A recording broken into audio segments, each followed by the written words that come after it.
Yo, what's up mga bossing? Bali ngayon, ialis tayo. Meron tayong kliyente from JLT. Ito, home service to pala. Bali, yan, pupunta tayo ngayon doon at tatatuan natin sila. Bali, 4 na client sila. Pero hindi naman ganong kalakihan yung mga tato. Yan, bali, nagbiyahe na ako, nagmetro ako dito. Yan, sa metro station ako. Sightseeing lang habang naghihintay. Yan, almost isang oras din ako nakaupo dito, no? Nakakaintay. Ang tagal, napakasakit na ng puwet ko. At yun, nandito na nga tayo sa JLT. Yan, lakad-lakad muna. Selfie dito sa loob ng station.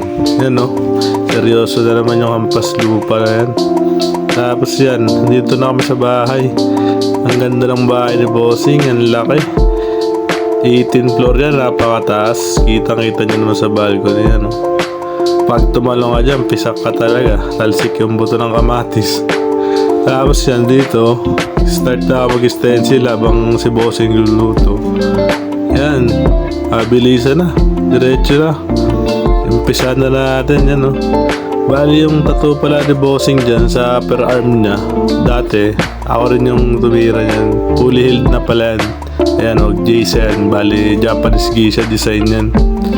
Ayan, linya-linya lang ako. Ay, kukulay na pala ako dito. Ayan, laki na katuwa ni Bossing. Kunyari hindi yan nasasaktan eh. Pero ayan o, sakit na yan. Minumura na ako dyan. Kulang na, magsabunot na kami dalawa dyan. Yan, tapos yan, patingin-tingin. Nabot na kami ng napakatagal yan. Dahil kakatingin niya na sa tattoo niya. Kaka-break time yan. Tapos, bula-bula na. Tapos na agad. Bali yung design niya, koi fish yan na baliktaran yung design. Colored, kulay pula siya. Yan, ang bilis namin. Binilisan ko lang kasi may mga susunod na client pa. Bali dyan, dumating na pala yung sumunod na client, si ate. Yan, dinatuwa ko na rin siya. Bali design niya dito is mother and daughter na colored din yan. Yan, mas tibay na ate, oh.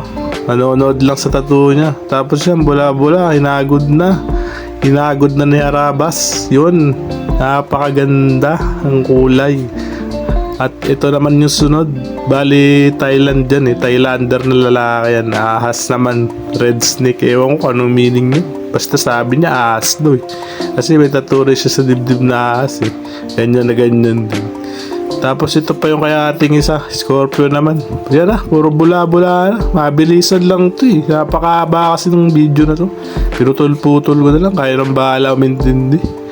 Kasi ito Scorpio yan. Kasi Scorpio yan si ate. Tapos ito, yung isa, bali landlady din na to, si ate. Isang client ko nga siya. Moon naman siya, tribal moon. Na colored din, puro colored yung nila. Tapos shoutout pala doon kay Bossing, pinagluto ko ng pritong baboy, apaka solid. Ayan na yung mga finished product. Yun lang, salamat po.